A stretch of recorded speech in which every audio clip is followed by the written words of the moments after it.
El proyectil salió del cañón a 365 metros por segundo, ascendiendo rápidamente hacia el cielo gris del Pacífico. No debía funcionar. Los obuses de campaña no estaban diseñados para disparar a aviones. Eran cañones lentos, pesados y de alto impacto terrestre, diseñados para lanzar proyectiles de alto poder explosivo contra posiciones enemigas a kilómetros de distancia. Pero el capitán Ray Decker acababa de ordenar a sus artilleros que apuntaran hacia arriba, cargaran munición experimental de espoleta de proximidad y dispararan contra la formación de bombarderos en picado japoneses que avanzaban a toda velocidad hacia su posición. El primer proyectil detonó a 12 metros por debajo del avión que iba en cabeza. La onda expansiva destrozó la cola del avión, que se desplazó en espiral hacia el océano dejando una estela de humo. Los pilotos japoneses no tenían ni idea de que les había alcanzado. Era febrero de 1945 y el 158º Batallón de Artillería de Campaña estaba estacionado en la isla de Luzón, Filipinas, apoyando la ofensiva estadounidense para recuperar Manila. El ejército imperial japonés se retiraba, pero su fuerza aérea no estaba acabada. A pesar de haber perdido el control de la mayor parte del espacio aéreo filipino, los pilotos japoneses seguían lanzando incursiones relámpago contra depósitos de suministros, aeródromos y concentraciones de tropas estadounidenses. Estos ataques eran rápidos y a baja altura, utilizando el terreno montañoso para enmascarar su aproximación hasta el último momento. Las baterías antiaéreas estadounidenses, diseñadas para defender posiciones fijas, a menudo no podían responder a tiempo. Las incursiones fueron devastadoras. Destruyeron camiones de combustible, depósitos de municiones y hospitales de campaña. Y la infantería no podía hacer nada más que ponerse a cubierto y esperar no ser el objetivo. Ray Decker odiaba esa sensación. Tenía 31 años, era artillero de carrera de Omaha, Nebraska, y se había unido al ejército en 1936 porque le encantaba la maquinaria y las matemáticas. La artillería era ambas cosas. Era ingeniería letal, trayectorias, elevaciones, cargas de pólvora, correcciones de viento. Decker tenía un don para ello.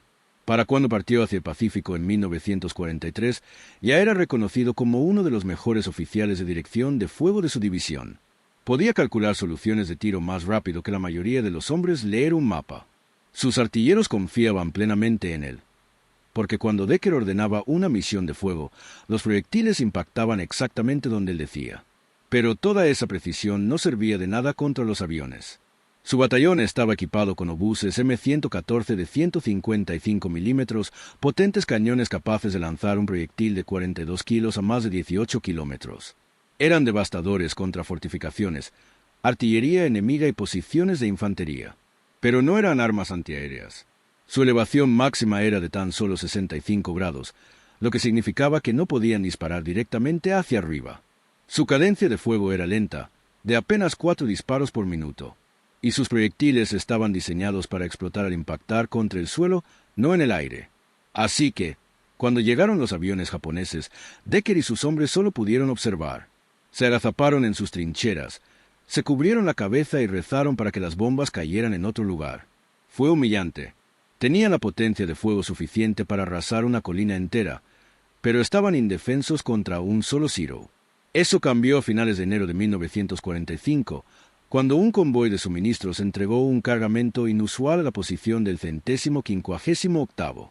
Entre las cajas estándar de proyectiles de alto explosivo y cartuchos de fósforo blanco había 24 cajas de madera marcadas con estarcido rojo, experimental, espoletina VT, manipular con cuidado. Decker había oído rumores sobre las espoletas VT, pero nunca había visto una. La designación oficial era espoleta de tiempo variable, pero todos las llamaban espoletas de proximidad. Eran un nuevo tipo de detonador que utilizaba transmisores de radio en miniatura para detectar la proximidad de un proyectil a un objetivo y desencadenar la explosión automáticamente. No requería impacto. No necesitaba temporizador. El proyectil detonaría en el aire, exactamente cuando debía hacerlo. La tecnología fue revolucionaria. Los proyectiles antiaéreos tradicionales dependían de espoletas temporizadas, que debían ajustarse manualmente antes de disparar según la altitud y la distancia estimadas. Si los cálculos fallaban incluso un segundo, el proyectil explotaba demasiado pronto o demasiado tarde, fallando por completo el objetivo. Pero las espoletas de proximidad eliminaron esas conjeturas. Convirtieron cada proyectil en un arma inteligente, capaz de detectar y destruir aeronaves con una eficacia aterradora. Las espoletas se habían desplegado en cañones antiaéreos especializados desde 1943, principalmente a bordo de destructores y cruceros de la Armada en el Pacífico. Su eficacia había sido tal que los pilotos japoneses comenzaron a reportar encuentros con antiaéreo fantasma que parecía explotar siempre en el momento justo. La tecnología era tan valiosa que se clasificó al más alto nivel. Los proyectiles fallidos se cargaban con cargas de termita para destruir la espoleta si no detonaban. Los artilleros tenían prohibido comentar el funcionamiento de las espoletas, y bajo ninguna circunstancia debían utilizarse sobre territorio controlado por el enemigo, donde un solo proyectil intacto podría dar a los japoneses acceso a la tecnología. Pero ahora, a principios de 1945, los aliados tenían una superioridad aérea tan abrumadora en el Pacífico que esas restricciones se estaban relajando discretamente. Las espoletas seguían siendo clasificadas, pero ya no se consideraban intocables. Y alguien, en algún lugar de la cadena de suministro, había decidido experimentar. Si las espoletas de proximidad funcionaban en los cañones antiaéreos, ¿por qué no en la artillería de campaña? Decker observó las cajas durante un buen rato. Las espoletas estaban diseñadas para cañones de alta velocidad que disparaban en trayectorias planas, principalmente cañones de barco. Sus obuses eran cañones de baja velocidad que disparaban en arcos altos. La física era completamente diferente. No había manual, documento de entrenamiento ni orientación oficial sobre si esto funcionaría. Pero Decker era un solucionador de problemas. Y tenía 24 proyectiles experimentales que alguien le había enviado por alguna razón. Entonces empezó a calcular. El primer desafío fue la elevación. La doctrina estándar limitaba los obuses a 65 grados para evitar daños estructurales en la cureña. Pero Decker conocía las limitaciones mecánicas de sus M114.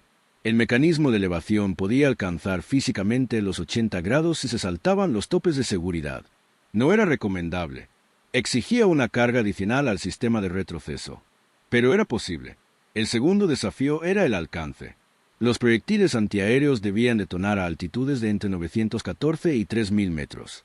Los obuses de Decker solían disparar a distancias mucho mayores, con proyectiles que viajaban en arcos parabólicos que alcanzaban un máximo de 6.000 metros o más.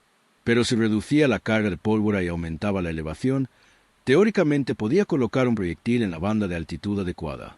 No viajaría mucho horizontalmente, pero no era necesario. Solo necesitaba ascender en línea recta. El tercer desafío era la sincronización. Los obuses eran lentos al cargar y desplazarse. Si los aviones enemigos se movían a 480 km por hora, las tripulaciones de Decker tendrían quizás 15 segundos desde la detección hasta el disparo. Eso significaba que no tenían tiempo para correcciones ni para medir la distancia de los disparos.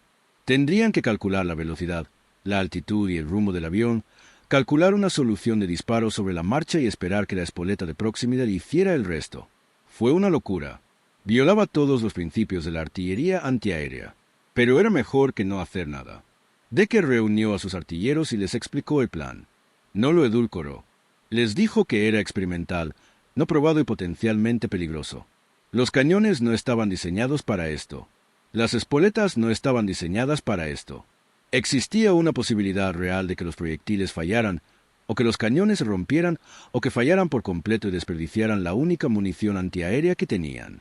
Pero también les dijo esto: cada vez que un avión japonés bombardeaba su posición, morían hombres, médicos, mecánicos, conductores, hombres desarmados, desprotegidos e incapaces de defenderse. Si pudieran detener aunque fuera un solo avión, valdría la pena. Las tripulaciones no lo dudaron. Llevaban meses esperando la oportunidad de contraatacar.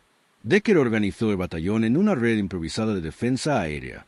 Colocó observadores en terreno elevado con radios, encargados de detectar las aeronaves que se aproximaban y transmitir la orientación, la altitud y la velocidad. Designó 2 obuses como cañones antiaéreos dedicados, con tripulaciones entrenadas en procedimientos rápidos de elevación y carga. Además, calculó con antelación las soluciones de disparo para los vectores de aproximación más probables, almacenándolas en tarjetas plastificadas de consulta instantánea. Luego esperaron. 2 días después, en la mañana del 3 de febrero, los observadores captaron el ruido de los motores al norte.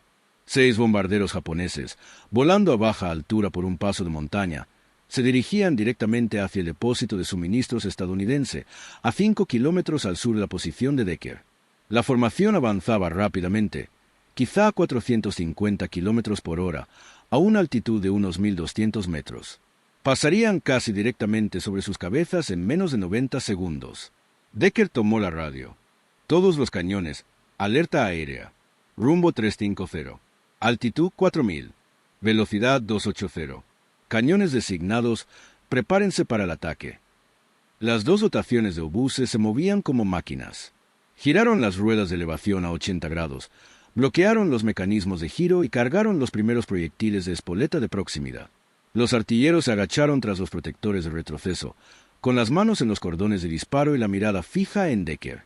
Decker observaba el cielo. Podía ver los aviones. 6 siluetas oscuras que se agrandaban contra las nubes grises. Eran bombarderos en picado de treza, llamados Vals por la inteligencia aliada. Cada uno llevaba una bomba de 250 kilos colgada bajo el fuselaje. Si llegaban al depósito de suministros, destruirían semanas de municiones, alimentos y suministros médicos. Cientos de hombres quedarían sin apoyo. Decker esperó. Necesitaba los aviones más cerca. A 1200 metros de altitud y a 3 kilómetros de distancia, los proyectiles nunca los alcanzarían a tiempo. Pero si esperaba a que estuvieran a 1 milla de distancia, los proyectiles ascenderían directamente hacia la formación. Las espoletas de proximidad se encargarían del resto. 30 segundos. Los aviones estaban lo suficientemente cerca como para que Decker pudiera ver los círculos rojos en sus alas.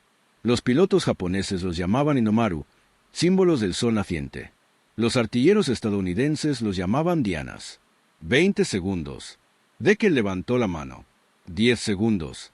El bombardero líder comenzó a descender, preparándose para su picado. ¡Fuego! Ambos obuses estallaron simultáneamente. El retroceso fue brutal, golpeando los cañones contra sus estelas con tanta fuerza que rompió las cuñas de madera bajo las ruedas. Los proyectiles silbaron hacia arriba a velocidad supersónica, dejando estelas de vapor blanco en el aire húmedo. 4 segundos después, el primer proyectil detonó a 12 metros por debajo del bombardero líder. La espoleta de proximidad detectó el revestimiento metálico del avión y activó la carga explosiva a la distancia óptima. La onda expansiva no fue lo suficientemente fuerte como para destruir el avión por completo, pero destrozó las superficies de control, rompió las líneas de combustible y esparció metralla por la cabina. El piloto no tuvo oportunidad de reaccionar. El bombardero se inclinó hacia adelante, perdió sustentación y entró en una barrena descontrolada. Se estrelló contra la jungla a 3 kilómetros de distancia y explotó al impactar. El segundo proyectil detonó entre dos aviones en formación, dañándolos. Uno se desvió de su rumbo, dejando una estela de humo de motor.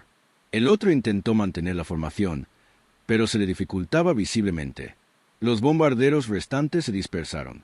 La doctrina táctica les indicaba que intensificaran el ataque, pero el instinto les decía que sobrevivieran. Rompieron la formación, lanzaron sus bombas a la selva desierta y viraron hacia el norte a toda velocidad.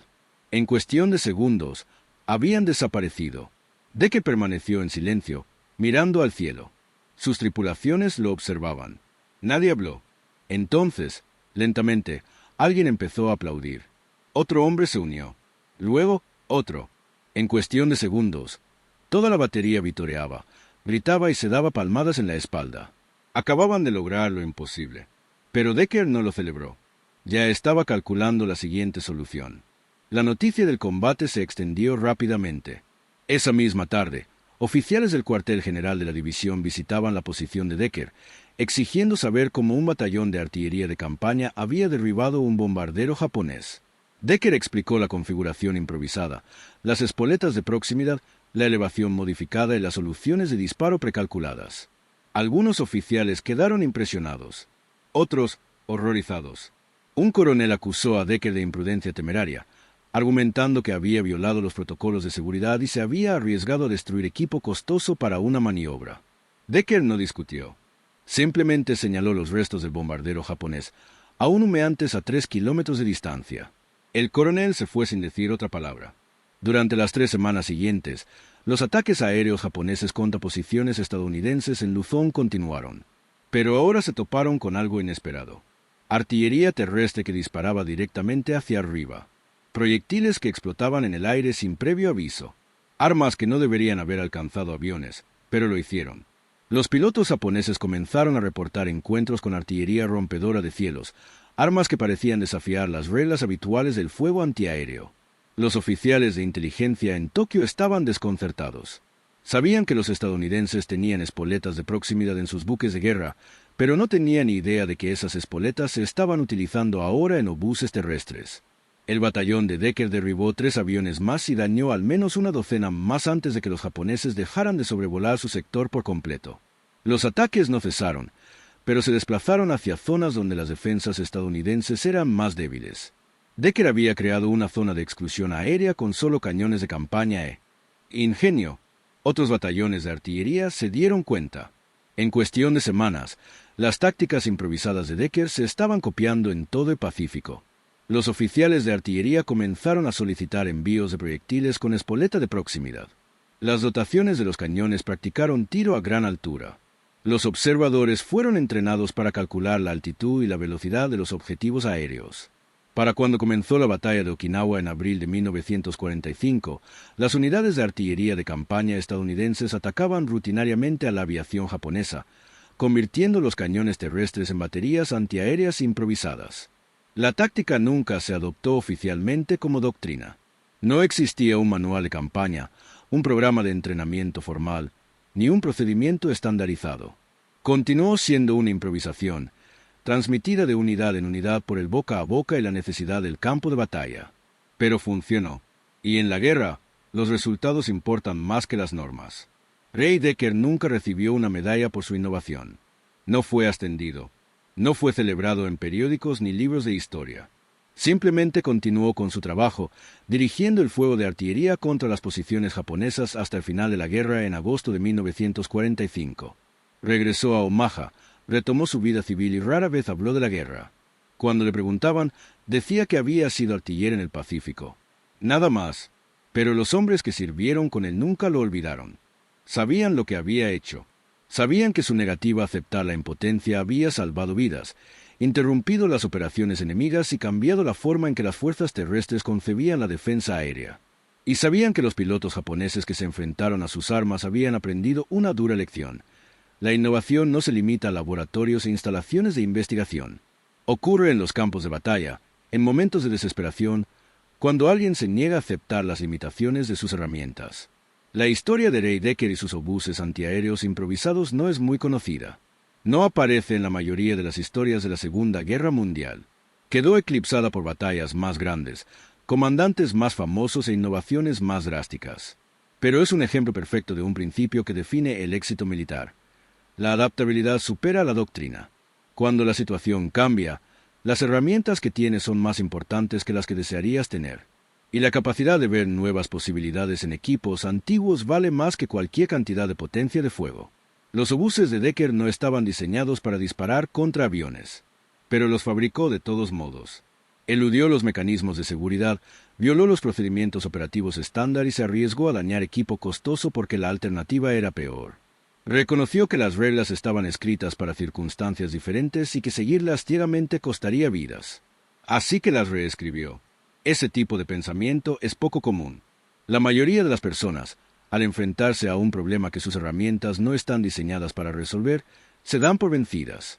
Dicen que es imposible. Esperan a que alguien más lo solucione. Siguen el manual, incluso cuando éste no aborda su situación. Decker hizo lo contrario. Analizó el problema, analizó sus herramientas y se planteó una pregunta diferente. No funcionará esto, sino, ¿cómo puedo lograr que funcione? Esa es la esencia de la innovación bajo presión. No se trata de inventar nueva tecnología. Se trata de ver nuevos usos para la tecnología existente. Se trata de comprender los principios que sustentan tus herramientas lo suficiente como para llevarlas más allá de sus límites previstos. Se trata de estar dispuesto a asumir riesgos, a fracasar, a experimentar, a probar cosas nunca antes vistas. El éxito de Decker no estaba garantizado. Su primer disparo podría haber fallado. Las espoletas de proximidad podrían haber fallado. Las armas podrían haberse roto. Pero lo intentó de todos modos, porque intentarlo era mejor que esperar. Y esa es la lección que se extiende mucho más allá de la Segunda Guerra Mundial. En cualquier situación de alta presión, combate, negocios, respuesta a emergencias, liderazgo, llegará un momento en que tus herramientas y procedimientos actuales no serán suficientes. Cuando el manual de estrategias no cubre la situación a la que te enfrentas. Cuando el equipo que tienes no esté diseñado para el problema que necesitas resolver. En esos momentos, tienes dos opciones: aceptar el fracaso o adaptarte. Decker decidió adaptarse, y gracias a ello, sobrevivieron hombres que habrían muerto. Cayeron aviones que habrían sobrevivido. Tuvieron éxito operaciones que habrían fracasado. Ese es el poder de la improvisación basado en la experiencia. Decker no adivinaba, no era imprudente. Comprendía la física de la artillería, la mecánica de sus armas y los principios de las espoletas de proximidad lo suficientemente bien como para combinarlos de una forma nueva. Conocía los riesgos, calculaba las probabilidades y tomó una decisión deliberada. Eso no es suerte, eso es maestría. Los japoneses llamaban a sus cañones rompedores del cielo porque rompían la idea de que la artillería terrestre no podía amenazar a los aviones. Rompían las reglas de combate. Rompían las expectativas de lo posible. Y, al hacerlo, quebrantaban la confianza del enemigo. Pero lo que realmente rompieron fue la idea de que la innovación está reservada a los especialistas. Que las nuevas tácticas solo pueden surgir del cuartel general. Que los soldados en el campo de batalla deben esperar órdenes en lugar de resolver los problemas por sí mismos. Decker demostró que las mejores innovaciones suelen provenir de las personas más cercanas al problema, porque son quienes comprenden mejor lo que está en juego. Sus obuses antiaéreos improvisados no eran perfectos. Eran lentos e imprecisos en comparación con los cañones antiaéreos especializados y requerían tripulaciones expertas para operar con eficacia. Pero eran mejor que nada. Y en combate, mejor que nada suele marcar la diferencia entre la victoria y la derrota. Tras la guerra, el ejército estadounidense estudió las tácticas de Decker e incorporó algunos de sus principios a una doctrina actualizada. La idea de que la artillería de campaña podía proporcionar defensa aérea de emergencia en ausencia de unidades antiaéreas especializadas se convirtió en una táctica aceptada, aunque poco utilizada. Los sistemas de artillería modernos, equipados con control de fuego computarizado y espoletas avanzadas, pueden atacar a las aeronaves con mucha mayor eficacia que los obuses modificados de Decker. Pero el principio fundamental sigue siendo el mismo. Tus herramientas pueden hacer más de lo que fueron diseñadas, si estás dispuesto a superar los límites. Ese principio se aplica más allá del campo de batalla. En medicina, los médicos han reutilizado medicamentos diseñados para una enfermedad para tratar afecciones completamente diferentes. En ingeniería, materiales desarrollados para la industria aeroespacial se han adaptado para productos de consumo. En el ámbito empresarial, las empresas han adaptado sus ofertas principales para atender mercados inesperados. En todos los casos, el avance no se debió a la invención de algo nuevo, sino a ver las cosas familiares desde una perspectiva desconocida. Ray Decker veía los obuses de campaña de una forma desconocida. No los veía como armas de apoyo terrestre, sino como posibles cañones antiaéreos. No veía las espoletas de proximidad como tecnología especializada reservada para los buques de la Armada, sino como herramientas que podía adaptar a sus propias necesidades. Y consideraba su misión no como seguir la doctrina, sino como proteger a mis hombres. Ese cambio de perspectiva lo cambió todo. Hay una verdad más profunda aquí sobre la naturaleza de la pericia. La verdadera maestría no consiste en conocer todas las reglas. Se trata de saber cuándo romperlas. Se trata de comprender los principios tan profundamente que se puede reconocer cuando las circunstancias exigen una desviación de la práctica habitual. Los aficionados siguen instrucciones. Los expertos las cuestionan. Los maestros las reescriben. Decker era un maestro. No reinventó la artillería. No desarrolló nueva tecnología. Simplemente se negó a aceptar las limitaciones que otros daban por sentadas. Y esa negativa, respaldada por el conocimiento y la valentía, salvó vidas. La historia de los obuses rompedores del cielo nos recuerda que la innovación no siempre consiste en crear algo nuevo. A veces, se trata de combinar cosas antiguas de formas nuevas. A veces, se trata de preguntarse, ¿qué pasaría si, cuando todos dicen imposible? A veces, se trata de tener la audacia de intentarlo, incluso cuando las probabilidades están en tu contra. Decker tuvo esa audacia. Tomó cañones de campaña diseñados para bombardear trincheras y los convirtió en armas que derribaban aviones. Tomó espoletas experimentales diseñadas para barcos y las hizo funcionar en obuses. Tomó un problema que todos los demás habían aceptado como irresoluble y lo resolvió de todos modos. Y al hacerlo, demostró una verdad que aplica a todos los aspectos de la vida. Tus limitaciones no siempre son tan fijas como crees. Tus herramientas no siempre son tan limitadas como parecen. Tus problemas no siempre son tan irresolubles como parecen. Lo que distingue el éxito del fracaso a menudo no son los recursos ni la suerte, sino la disposición a ver posibilidades que otros pasan por alto. Los pilotos japoneses que se toparon con los cañones de Decker aprendieron esa lección a las malas. Volaron hacia lo que debería haber sido un espacio aéreo seguro y se encontraron bajo fuego de armas que no deberían haberles alcanzado. Esperaban que la artillería terrestre no fuera una amenaza a 1.200 metros de altura. Se equivocaron, y ese error les costó aviones, misiones y vidas. La innovación de Decker no ganó la guerra. No cambió el equilibrio estratégico. No alteró la cronología de la campaña del Pacífico. Pero sí cambió la realidad táctica de los hombres que protegía. Les proporcionó una defensa donde no la había habido. Convirtió la vulnerabilidad en fuerza. Y demostró, una vez más, que el enemigo más peligroso no es el que tiene mejor equipo, sino el que se niega a ceder ante el pensamiento convencional. Ese es el legado del capitán Ray Decker y sus obuses antiaéreos improvisados. No es una nota al pie en los libros de historia, sino una lección de adaptabilidad, ingenio y la inquebrantable resistencia a la derrota. Tomó las herramientas que tenía, las llevó más allá de sus límites de diseño y creó algo nuevo. Rompió las reglas porque no contribuían a la misión. Y al hacerlo, salvó vidas y se ganó el respeto de todos los que sirvieron a sus órdenes.